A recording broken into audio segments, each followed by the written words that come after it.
asalaamaaleykum mbokki technicien de surface yi asalaamaaleykum mbokk yi nga xam ne ñoo jiite syndicat yi balaa may ñëw ci waxtaan mi da ngeen may rek ma sargal fi ay nit yoo xam ne yàlla dafa def ñu xamante ñu def fay liggéey bu rafet boo xamante ne tey tax na ñu mën fi daje ndaxte lii yëpp dafa am fu mu jóge dafa am ay nit yu ko yor ay nit yu ko doon doxal ba tey mu egsi fii te buñ ne tey démb a tax ñi fi teew tey muy doyen Samba Sarr nga xam ne foo toog rek dañ lay wax rafetaayu liggéeyam ak fonk bu mu fonk liggéeykatam yi ndaxte lii ngeen ko wan tey ku rafetalul sa digganteeg ñi ngay liggéeyal duñ la ko delloo doyen Samba Sarr félicitations maa ngi lay sargal di la jox sa wàccuwaay di nuyu tamit ñi nga xam ne ñoo jiite syndicat yi ndaxte syndicat xam naa ne yombul boo doonee njiit bu mel ni man mën naa am syndicat yi rek ngay bañ a gis mais syndicat yi du ñu ñuy ragal du ñu ñuy daw force vive lañ yoo xamante ne dañ leen organiser ngir ñuy fàttali njiit yi ndaxte àdduna nag ay nit kese lañ soxla yi dafa bëri xemmemte fi bëri donc bu ñu amul syndicat yi ñu doon ay partenaires di ñu fàttali mën naa am lu bëri du mel ni mu war a mel donc maa ngi leen di gërëm ñoom ñi fi teew yépp bokk boobu ma bokk ci yéen dafa war a tax ñu am relation de confiance nag li koy lal mooy waxante dëgg bi ma fi toogee bind naa dëgg yi ngeen wax yépp yor mbalit ku xam mbalit ni mu mel nga xam ne mën naa am ñi ko bëgg a liggéey bëriwul yéen ngeen ne ci suba ba ngoon jot di ko for di ko dajale te boobu ba léegi bàyyiwu leen yéen jàmbaar ngeen yéen Sénégal amel na leen njukkal sénégalais bu ne war na leen a fonk war na leen a yëkkati man nag mënuma leen a xeeb man ak yéen a yem kot te nag du loo xam ne dama koy wax mu yem ci discours bu ñu nangoo ànd ci dëgg waxante dëgg ñuy sasante lu mën a ne war nañ mën am entente lii ngeen fi wax yëpp ñu saafara ko ñu avancé ci te ci loolu laa leen di woo donc ma continuer nuyoo bi déglu naa fi Ibra Ndiaye mu def fi discours bu am solo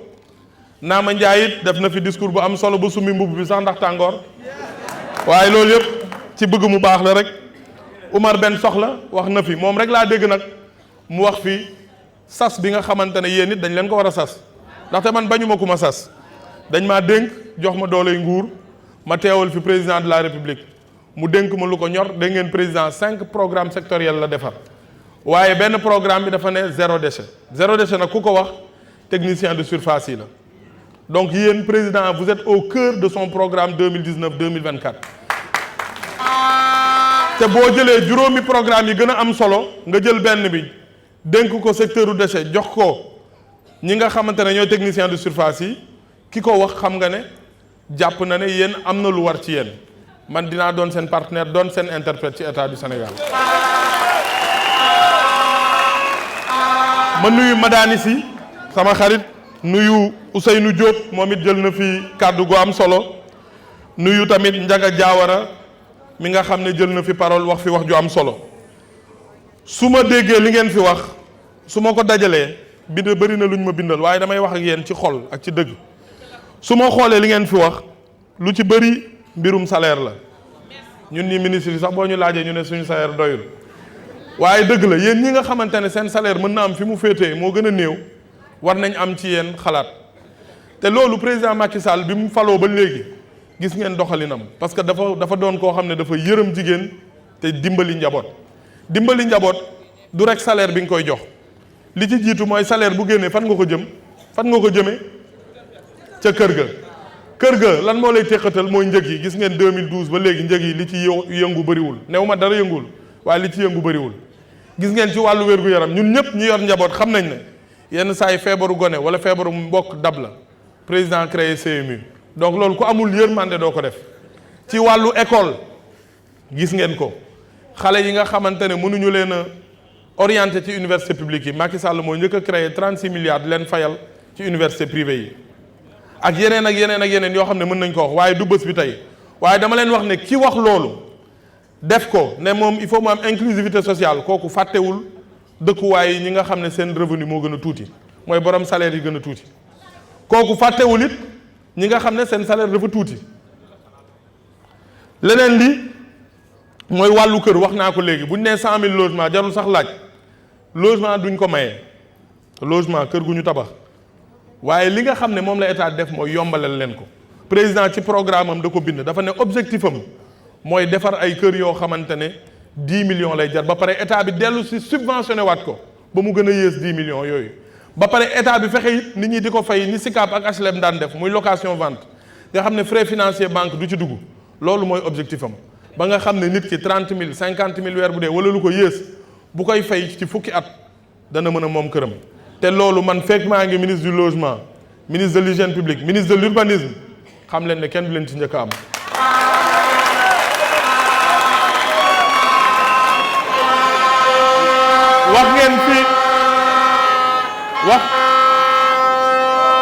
wax ngeen fi tamit tudd ngeen fi tamit mbirum statut de l'UCG dëgg la UCG statut bu précaire la bu institution bi am boo xam ne li ko tax a jóg mooy rek ab diir la woon ndaxte unité de coordination mënul yor structure bu toll nii yor effectif bu toll nii yor liggéey bu toll noonu donc dafa doonoon loo xam ne rek dañ ko teg ngir tegu négandiku ngir ñu structurer loolu nag seen coordonnateur ma koy féliciter Ndaw Ousmane Ndaw mooy nit ku jàmbaare am engagement ndaxte it gis naa li muy doxal yàlla dafa def ne du fii lañ xamante biñ koy door a namee ma nekk patrimoine bâti dañ daan gisee ci loolu ci bureau mag yu demee noonu ma gis dëggu ci moom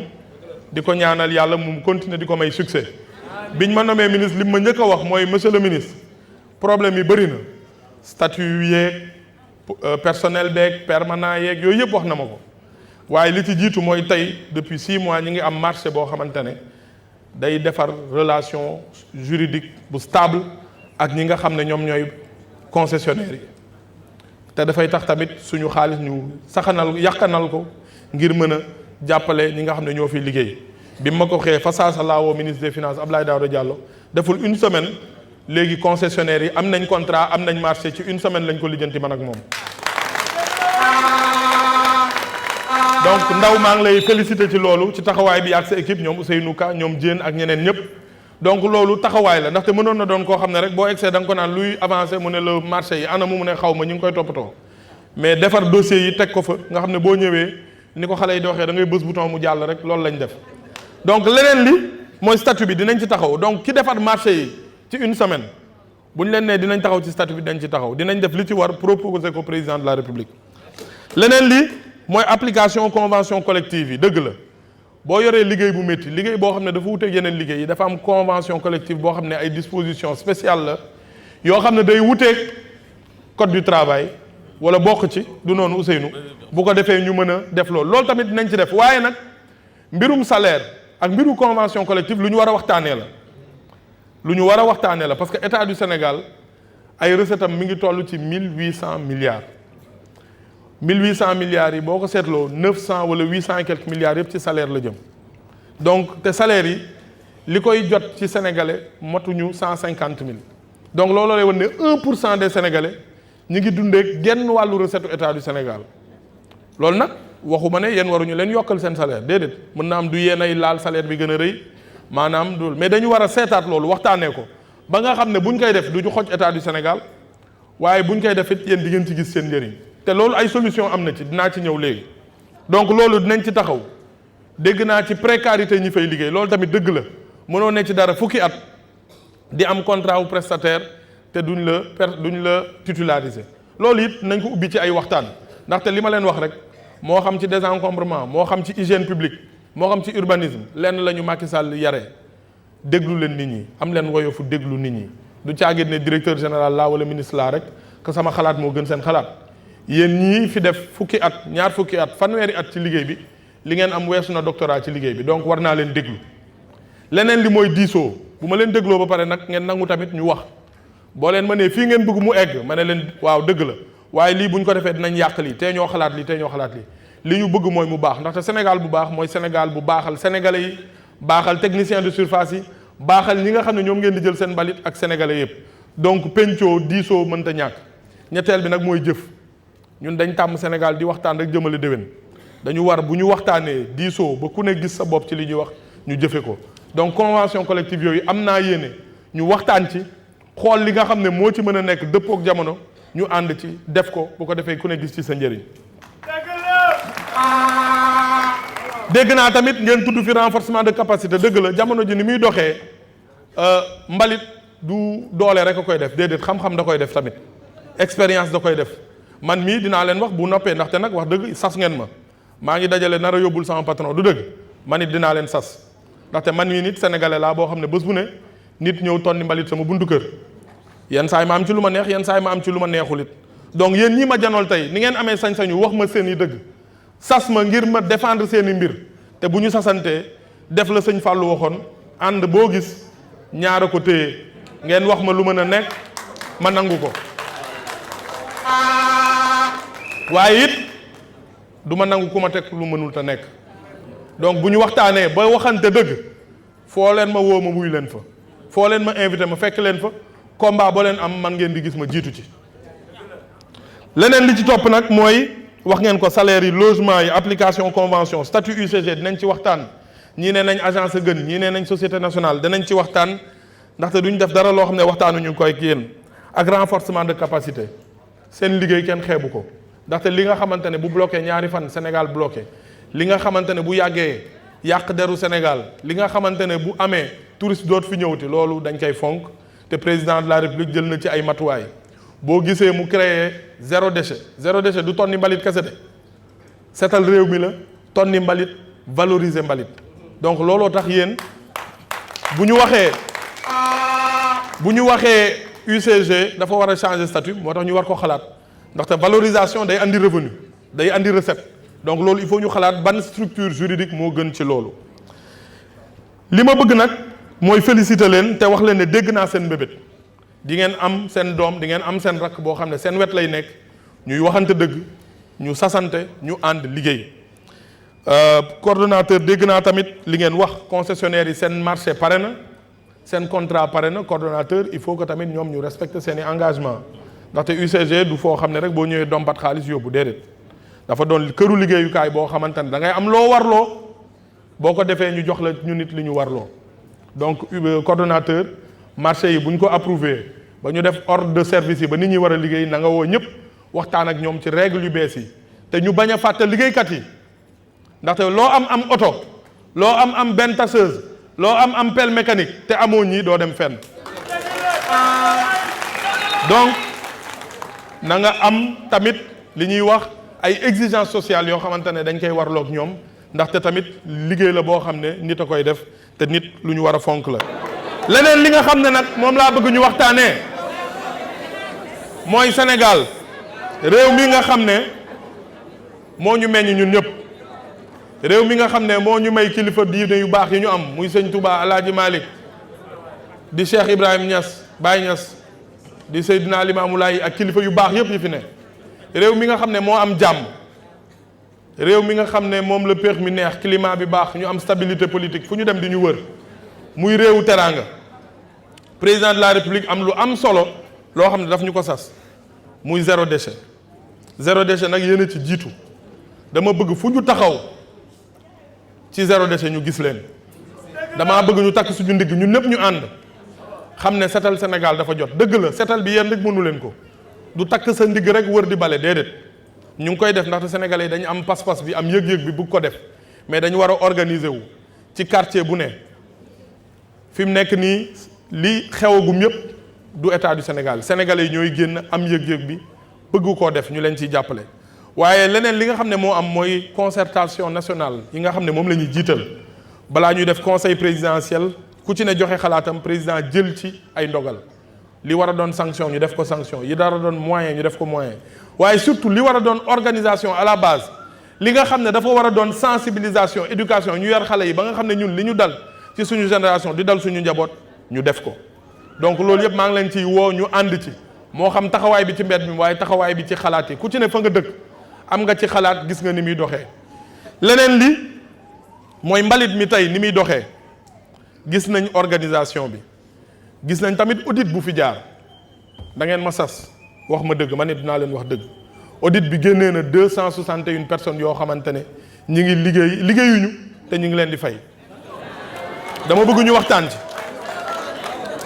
boobu ba léegi lu ma wax ngeen tàccu lii dama bëgg tamit ngeen wax ci.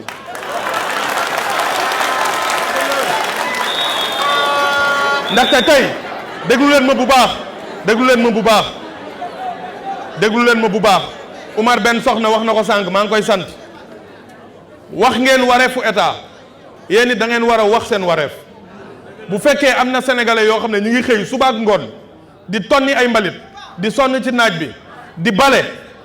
ñu leen di fay ñu ne fay bi doyul am ñeneen ñoo xam ne ñu ngi fayeeku tëju seen kër di jot seen salaire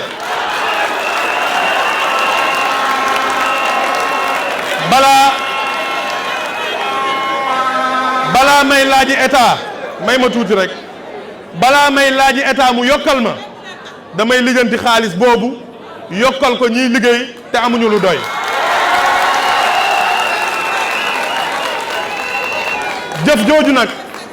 jëf jooju nag du ma ko sas Ousmane Ndaw coordonnateur UCG yéen syndicats yi laa toog ñu waxtaanee ko ngeen trouver ci solution bu ko defee différentiel boobu am muy ñaata par at 350 millions ñaata ah 60 millions par mois. muy 60 millions par mois déglu leen ma bu baax ñu organiser ko fexe ba ñiy liggéey ñu jot ci salaire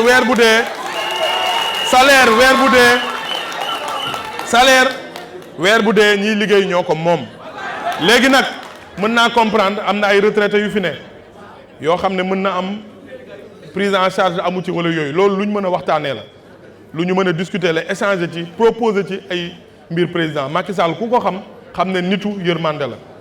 koo xamante ne moo fi jëlee ay retraite 8000 francs ak 10 000 francs yóbbu ko ba SMIC kooku xam nga ne dina yërëm mag ñi nga xam ne ñoo ñu yorul suñu mbarit yor cetu Sénégal donc loolu laa bëgg ñu waxtaanee ko ni ngeen ma sasee noonu laa bëgg mbalit mi tamit niñ koy jëlee di dugg ci biir quartier yi di klaxonné yenn klaxonné yi loolu tamit dañ ko xoolaat ni ñuy jëlee mbalit yi di ko sànni ci bopp koñ yi te duñ ko taygalee teg bi ci war loolu dañ ko xoolaat donc loolu yëpp buñ ci waxtaanee muy sas bu ma leen sas ñu améliorer service ndaxte ñun tamit dafa am lu ñu sas mooy tonni mbalit waaye tonni mbalit bi dafa am nuñ koy defee dafa am qualité de service bu ci war a am donc li ma leen di woo mooy ñu améliorer ñu am qualité de service boobu bu ko defee nag bu boobaa man ngeen gën ma sas ma doon seen avocat ci état du Sénégal combat boo leen yëkkati man ma mën ko jiitu ma mën ci jiitu porter ko ba ñu am ci ndam ñun ñëpp parce que li ma leen waxoon ca njëlbeen ba rek man ci seen njaboot laa bokk. donc loolu laa leen doon woo loolu laa bëggoon ñu waxtaan ci xam naa ne dinaa dajale seen njiitu syndicat yi fan yi ministère ba dajale leen ñu gën a waxtaan bu ko defee ñu trouver ay solution man maay seen avocat waaye man it xam leen ne sas naa leen ci qualité de service ndaxte Sénégal bu ñu ko fonkee Sénégal bu ñu ko bëggee dañ ko war a wane ni ñu ko wanee mooy fonk liggéey di xëy heure di wàcc heure Oumar Ben Sokhna wax na ko waaye tamit liggéey bi nit ñu ko sasee mooy setal liggéey bi organiser ko def ko ba mu mucc ayib ba nga xam ne ki nga xam ne moom ngay wàccal sa mbalit bu demee du am dara lu ko ci métti loolu buñ ko defee defe naa ne dinañ am solution bu durable te Sénégal dina set donc maa ngi leen di gërëm leen sant di leen ñaanal yàlla yéen ñëpp ngeen yàgg fi te wër te lii ngeen xam ne moom ngeen mbébét lii nga xam ne moom la ñu sumb yàlla may ñu ci tawféex ak taysiir yàlla defal ñu ci ñu am ci yokkute résultat yi ñu ci bëgg ñun ñëpp ñu ànd ci ba am ko maa ngi leen di gërëm di leen sant di leen jox dox daje te di leen wan ne incha allah dinañ liggéey te dinañ am résultat yi jërëjëf.